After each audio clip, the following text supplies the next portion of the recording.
어릴 적 저에게 무지개는 정말로 너무도 신기하고 아름다운 것이었습니다. 여러분도 비슷했습니까? 지금도 그래? 지금도 그래요? 아주 진짜 어린 시절의 기억을 꺼내보면요, 무지개가 시작되는 곳에 요정이 산다는 이야기를 들었어요. 그래서 무지개가 없어지기 전에 무지개가 처음 생긴 그 자리로 그 시작점을 찾기 위해서 친구들 여러 명과 같이 막 자전거 타고 뛰어서 엄청 많이 먼 곳까지 갔었던 기억이 있습니다. 물론 못 봤겠죠. 비록 학교에 가서 과학을 배우고 무지개가 빗물 입자에 의한 프리즘 효과로 가시광선이 분산되는 기상현상의 하나일 뿐이라는 사실을 알게 되었지만, 무지개를 보면 지금도 그때의 동심으로 가끔씩 돌아가곤 합니다. 그래서 얼마 전에도 집에 아이들과 함께 돌아오다가 해안가에 무지개가 핀 것을 보면서 아이들과 함께 우리 저기 시작점까지 한번 가보자 하면서 막 뛰어갔던 기억이 있어요. 그렇죠? 여러분은 어떠십니까?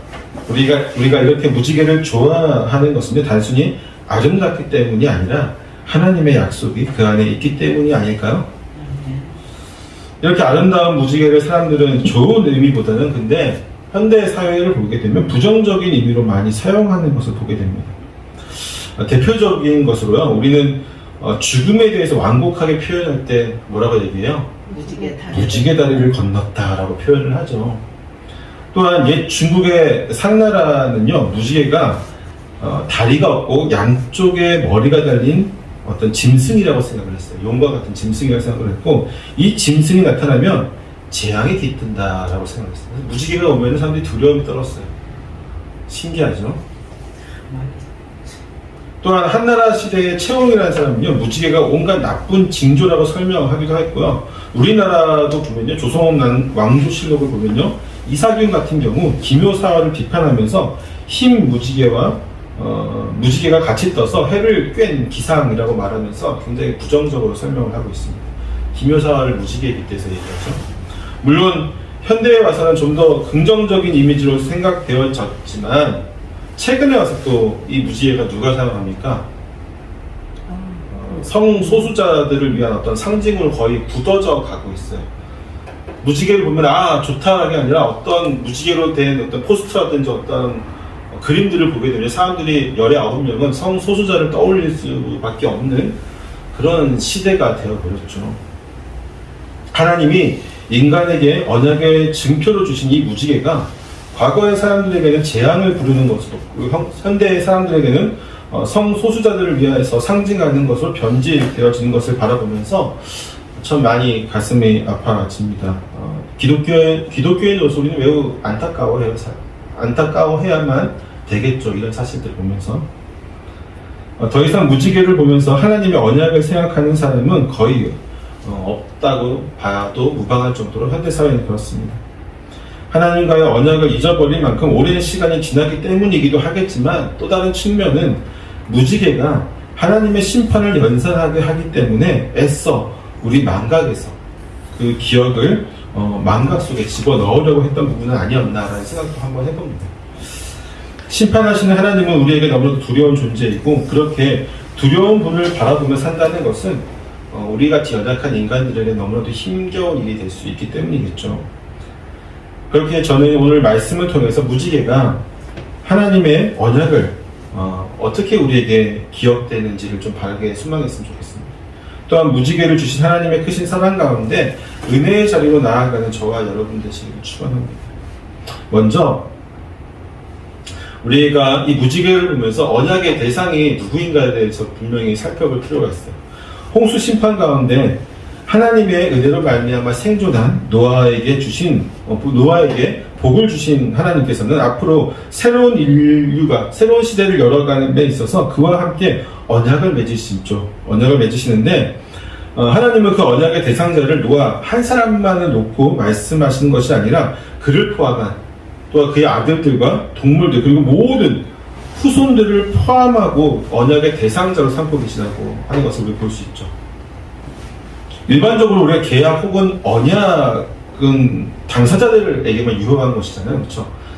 계약을 맺거나 언약을 맺는다고 하는 것은 그 언약의 대상들 단 둘이만 어떤 효용 가치를 지니고 있는 것인데, 특히나 이제 쌍방 간의 계약은요, 서로 간의 의무를 준수해야 하기 때문에 반드시 계약 당사자들 간에 합의된 사항에 따라서 그 효력이 발생하게 됩니다. 당사자들에게만. 때문에 우리가 잘 알고 있는 그 중세 유럽의 봉건 사회를 보게 되면요, 왕과 귀족들 간에 쌍방 의무에 대한 계약을 맺게 되어 있습니다. 왕은 귀족들에게 그들의 자치권을 인정해주고 자신들의 땅을 다스릴 권한을 주고, 귀족들은 왕에게 세금을 내고 또 군사력을 지원하는 것을, 서로 쌍방 간의 의무를 다 책임져야 되는 계약을 맺죠. 한쪽에서 의무를 소홀히 하면 한쪽이 그 의무를 자기가 계약을 파괴된 것으로 보고, 그래서 유럽 같은 경우에는 봉건사회의 귀족들이 왕에게 어떻게 대항하고 반역을 일으키는 것들이다, 이런 것들입니다. 왕이 의무를 저버리지 않았으니까 우리는 왕을 섬길 수 없다라고 할 수 있는 쌍방 간의 계약의 개념으로 보는 것이죠. 근데 우리가 생각할 때 귀족들이랑 왕은 계속 후손들에게 대물림 되어지는 것이 아니냐라고 생각되어져서 이 계약이 영원토록 이어지는 계약으로 잘못 생각할 수 있는데, 그건 이제 봉건사에 대해서 우리가 잘못 알고 있는 거고요. 때문에 쌍방 간에만 계약이 이루어지는 것이기 때문에 왕이 새롭게 선출되어지거나 아니면 귀족의 아들이 다시금 이제 아버지 대신해서 그 귀족의 자기를 계승할 때에는 다시 계약을 맺어요. 그러니까 후손이 자동적으로 내 아버지가 내 할아버지가 왕과 계약을 맺었으니까 나는 자동적으로 그 자기를 계승하고 난 귀족으로서의 그 상을 누린다가 아니라, 그 귀족을 계승하기 위해서는 다시 한번 왕 앞에 나아가서 쌍방 간의 계약을 해야 돼요. 왕도 마찬가지죠. 왕도 새롭게 등극을 하게 되면 전국에 있는 모든 지방에 있는 어떤 자치 귀족들을 다 불러서 다시 계약을 맺는 거예요. 공신 간에 공신 계약을 맺는 건데, 그렇게 쌍방 간에 서로 그런 계약을 맺는 것입니다. 현대사회도 마찬가지죠. 자식의 부모의 재산을 상속받지 않는다면요, 부모의 어떤 채무가 자녀에게 전가되지 않죠. 자녀는 채무의 대상자가 아니기 때문에. 하지만 하나님은 지금 노아와 그의 세 아들뿐만 아니라 앞으로 그들을 통해서 태어나게 될 먼 후손들까지 함께 언약의 대상자로 삼고 계시는 것을 볼 수 있습니다. 이것은 하나님이시기 때문에 가능한 언약이죠. 인간들끼리는 당사자들끼리만 언약을 맺을 수 있습니다.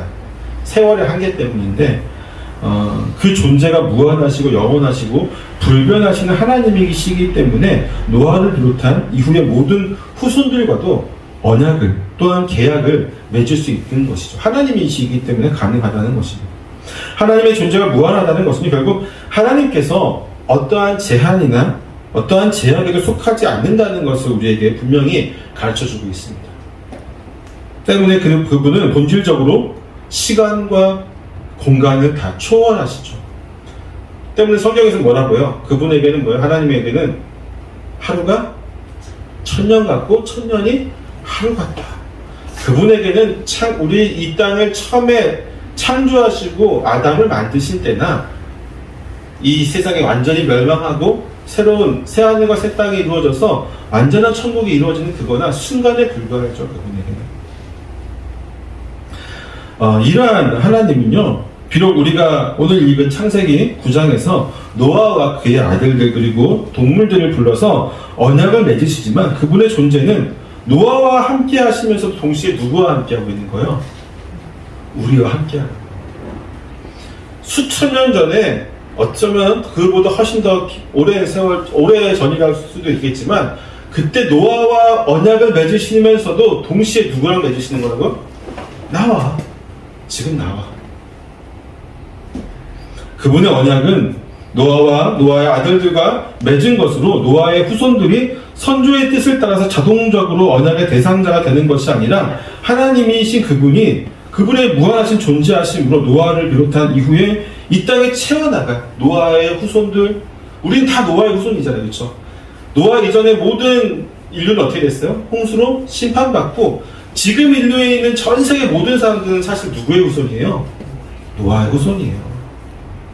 우리 모두와 하나님께서는 언약을 맺으신 거죠. 비록 하나님을 믿든 믿지 않든. 이것은 믿음을 통해서 구원의 언약이 아니기 때문이죠.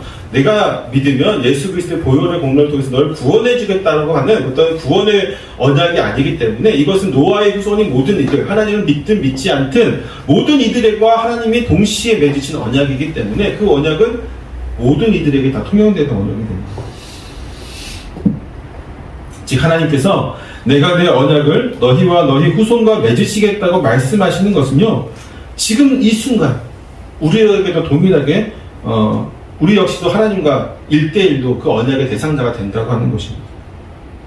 언약을 계승하는 것과 언약의 당사자가 되는 것은 분명한 차이가 있습니다. 계승은 간접적인 측면이 강하지만 언약의 당사자가 된다는 것은요, 나와 직접적으로 내가 1대1로 하나님과 계약을 맺는, 언약을 맺는 관계가 되어진다는 것을 의미하죠. 때문에 하나님이 노아와 맺으신 그 언약은 지금 우리에게도 동일하게 맺으시는 언약이 되는 것입니다.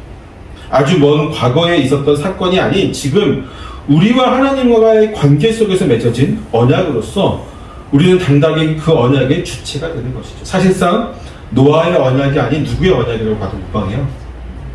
우리의 언약, 나와 하나님과의 언약이라고 봐도 무방하다고 하는 것이죠. 그렇게 맺은 언약의 내용은 무엇입니까, 여러분? 더 이상 홍수로 뭐 하지 않겠다? 심판하지 않겠다라고 하는 것이죠. 언약의 내용이 그렇습니다. 하나님은 언약의 대상자들에게 다시는 모든 생물을 홍수로 멸하지 아니할 것이다. 땅을 멸할 홍수가 다시 있지 아니하리라 하고 말씀하여 주십니다. 때문에 우리는 비를 보면서 더 이상 멸망에 대한 두려움을 가지고 살아가지 않습니다. 다만 그 비로 인해서 나와 주변에 어떤 영향을 미칠까 하는 정도의 어떤 고민, 걱정 정도만 하는 거죠. 아무리 태풍이 오고 아무리 몇 날 며칠 동안 계속해서 폭우가 쏟아진다고 할지라도 우리는 기껏해야 뭡니까? 어떤 야산이 무너지는 것, 혹은 어떤 낮은 지대가 물에 차서 침수가 이루어져서 많은 피해를 입을까 등등의 일을 염려하는 것이죠. 그것을 통해서 우리는 세상이 멸망하겠구나 라고까지 우리는 이 생각의 발전을 하지 않습니다. 그것은 하나님의 언약이 실제적으로 노아의 모든 후손들에게 임하고 있기 때문에 효력을 발휘하고 있다는 것을 의미하기도 합니다. 단순히 내가 너희를 언약을 맺으면서 너희가 홍수로 멸망시키지 않을 거야 라고 말만으로 끝나는 것이 아니라, 우리는 사실 말로 끝나고 어떤 계약서를 통해서 봐야지만 알잖아요. 그렇죠? 근데 하나님은 그 말로 끝나는 것이 아니라 그 말씀하신 게 우리 안에 그 실질적으로 효력을 발휘하고 있다는 거예요. 실질적으로 효력을 발휘해서 우리는 두려워해요? 안 두려워해요? 심판에 대한 두려움이 없잖아요. 그렇죠? 더 이상 홍수로 심판하지 않으시겠다고 하는 하나님의 말씀이 모든 인간과 생물들의 무의식 속에 온전히 자리 잡고 있기 때문에 우리는 더 이상 홍수로 인한 심판을 두려워하지 않는 것입니다. 비록 그 언약을 기억하고 있지 못한다고 할지라도 하나님의 말씀은 실질적으로 효력을 발휘하고 있는 것입니다. 홍수 심판과 대비해서 앞으로 임할 심판은 불의 심판이라고 생각하시는 분들이 되게 많죠. 아까도 우리가 주일학교 학생들 설교할 때도 학생이 목사님이 저에게 불심판에 대해서 물어보기도 했었는데 상당히 많은 기독교인들이 앞으로 다가올 미래의 심판은 불심판으로 불로 이루어진다라고 생각합니다. 그 이유는 이제 몇 가지가 있죠. 어떤 최초의 심판이 뭐였어요? 물의 심판이었으니까 두 번째 심판은 불일 것이다 라고 추측하는 사람도 있고, 구체적으로는 이사야서 66장 16절이라든지 혹은 베드로후서 3장 6절 7절, 데살로니가전 후서 베드로후서 3장 6절 7절과 데살로니가후서 1장 7절 10절 등, 그리고 또 요한계시도 몇 장 있어요. 그런 구절들을 인용해서 거기 보면 불의 심판에 대한 어떤 비유들이 나오거든요. 다가올 최후의 심판이 불을 통해서 이루어진다라고 이렇게 막 강하게 메시지를 전하는 분들이 계시죠. 또 글쎄요, 저는 그런 것 같아요. 성도들이 어떤 그런 강한 메시지, 어떤 뭐랄까 환란과 이런 것에 대해서 강하게 하는 메시지에 대해서 굉장히 많이 현혹이 되어지는 부분들을 많이 발견하게 되는데, 여기서 더 나아가는 사람들은요, 그 불의 심판이 제3차 대전을 의미하는 것이고, 그 불의 심판과 3차 대전은 뭘로 이루어진다? 핵으로 이루어진다. 핵전쟁을 통해서 불의 심판이 이루어진다라고 말하는 사람들까지도 있죠. 실제로 저도 그런 설교를 몇 번 들어봤습니다. 근데 오늘 설교에서 사실 이 불의 심판의 각 성경 구절을 찾아가면서 설명하기엔 시간이 너무 많이 걸리고, 이거는 제가 한번 다음에 심판에 대해서 주제 설교를 할 때 한번 더 해보려고 하고 있는데, 다 할 수 없으니까 한 가지만 분명하게 좀 얘기하고 싶은 게 있는데, 그것은 뭐냐면, 최후 심판의 방법과 형태 또는 시간과 장소 등등의 문제는요, 사실 성경에서 자세하게 말하고 있지 않다고 하는 것입니다. 앞에서 아까 언급했던 그런 구절들을 사실 비유적으로 말한 부분이 많아요. 실제적으로 그랬다는 것이 아니라, 물론 이사야서라든지 구약에 나타난 불의 심판은 이미 이루어졌죠. 거기에서 나오는 불의 심판들 상당수는 이 예루살렘을 대상으로 하는 것이기 때문에, 물론 최후의 심판을 얘기하는 부분도 분명히 있긴 있어요. 구체적으로 그렇게 되는데, 결국 자세하게 아주 상세하게 우리에게 심판에 대해서 얘기할 때에 불을 사용하지 않다, 불로 반드시 심판하겠다라고 하는 구체적인 언급을 주진 않습니다. 상징과 의미로서 사용되어지고요. 그리고 사실 불에 대한 이미지가 성경에 굉장히 여러 가지 이미지로 사용되거든요. 그렇죠? 하나님의 임재에서도 불의 역할이 사용되어지고, 심지어 예수님조차도 인성으로 계시는 동안에는 그 모든 것을 모른다고 말씀하시잖아요. 그렇죠? 예수님께서도 인성으로 계시는 동안에는 모른다고 하시는 것을 우리가 어떻게 다 알 수 있습니까? 심지어 성경은 불은 단순히 활활 타오르는 불만을 의미하지 않을 때가 많이 있습니다. 더군다나 심판과 관련되어서는 더욱 그러합니다. 때문에 이러한 말에 현혹되는 것은요, 결국 사탄의 종들에게 휘둘리는 결과만을 낳게 될 것입니다. 불의 심판, 앞으로 다가올 불의 심판이 이렇다 그렇다 하는 말들에 대해서 그렇게 관심 있게 여러분 들을 필요가 없을 것 같아요. 우리 성도들은. 우리는 오직 노아를 통해서 우리에게 말씀하여 주신 다시는 모든 생물을 홍수로 멸하지 아니할 것이라, 땅을 멸할 홍수가 다시 있지 아니하리라는 하나님의 약속만을 믿고 있으면 되는 거죠.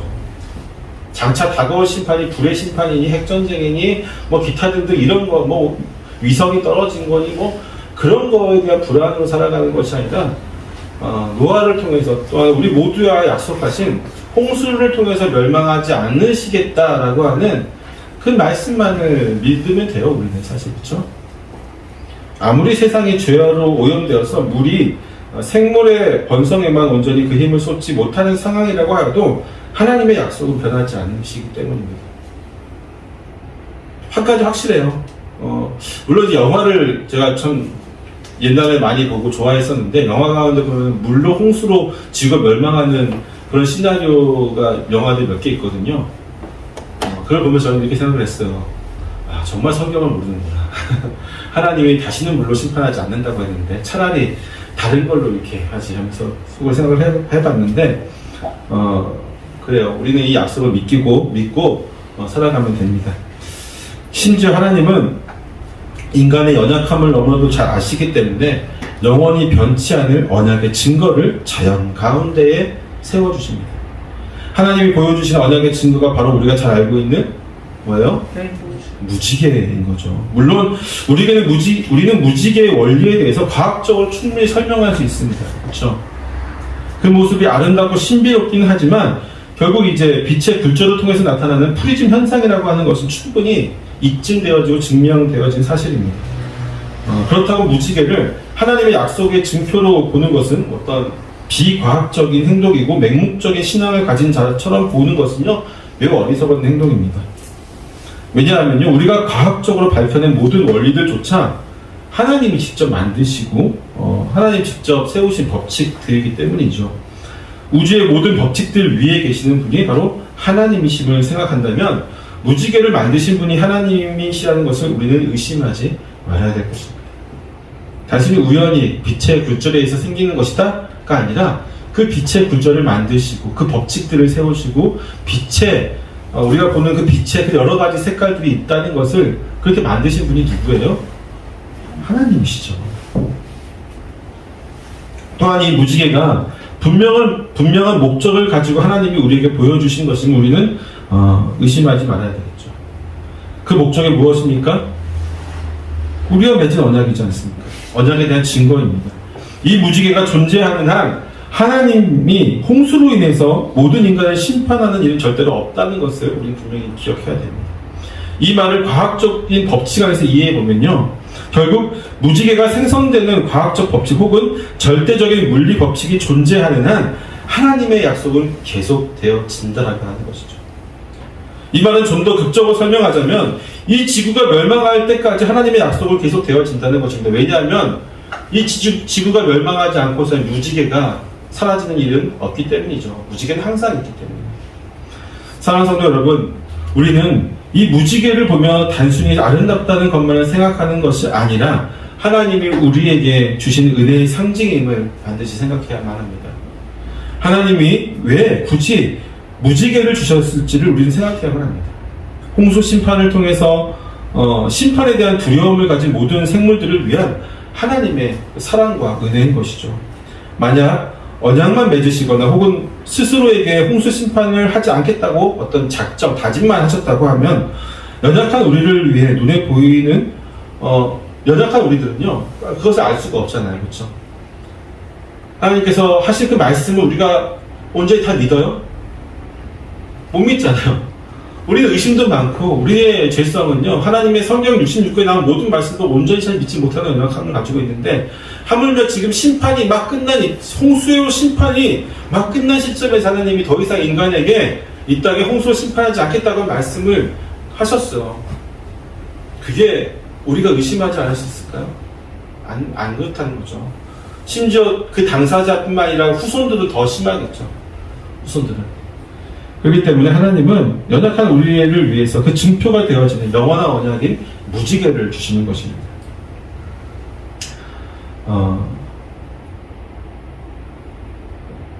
마찬가지로 그리스도의 십자가 사건 역시 연약한 우리를 위한 하나님의 구원의 언약에 대한 확실한 분명한 언약의 증표가 되어지는 것이죠. 물론 그리스도의 십자가 사건에 대한 어떤 신학적인 여러 의미들이 있지만 그 가운데서도 분명한 것은요, 연약한 우리를 위한 표징으로서의 역할이 분명히 드러난다고 하는 것이죠. 이것에 대해서 예수님은 이렇게 얘기합니다. 악하고 음란한 세대가 표적을 구하나 요나의 표적 밖에는 보여줄 것이 없느니라고 말씀하십니다. 자신이 십자가 고난을 그리고 3일 후에 내가 다시 부활할 것이라는 것을 이렇게 말씀하여 주시죠. 그것이 곧 이 세대의 연약한 백성들에게 구원의 징표가 되어지는 표적이라고 말씀하여 주신 것입니다. 이처럼 악하고 음란한 세대 가운데 살아가는 우리는 항상 표적을 보지 못하면 의심을 하거나 혹은 변심을 하기도 하죠. 때문에 하나님은 연약한 우리를 위해서 표적을 보여주십니다. 또 그 증거들을 나타내 주십니다. 하지만 사랑하는 성도 여러분, 또한 예수님을 의심하는 도마에게 이렇게도 말씀하십니다. 뭐라고 말씀하십니까? 너는 나를 본고로 믿느냐? 보지 못하고 믿는 자들은 어때다? 복되도다. 복되다. 사실 표적이나 증거는요, 믿음이 연약한 자들에게는 불가피하게 필요한 경우가 있습니다. 때문에 날마다 증거를 구하는 신앙인은요, 매우 좀 어린 신앙을 가지고 있는 어린아이와 같은 모습으로 하나님을 지금 믿고 있다라고 봐도 무방할 것입니다. 성숙한 그리스도인은 이미 성령을 통해서 우리에게 보여주신 증거만으로도 충분하다고 말하는 이들이죠. 예수님이 요나의 표적밖에는 보여줄 것이 없다라고 말씀하신 것처럼 이미 이 세상과 성경에는요, 너무나도 많은 표적과 증거들이 나와 있습니다. 더 많은 것을 요구하는 것은 나에게만 특별히 지금 이 세상에 이미 하나님이 남겨주신 표적과 증거들, 성경을 통한 증거들, 이것들 말고 나에게만 특별히 어떤 경험과 체험과 표적이 필요하다고 이야기하는 것은요, 결국 나의 믿음이 너무 작다라는 것을 하나님께 지금 이야기하고 있는 것입니다.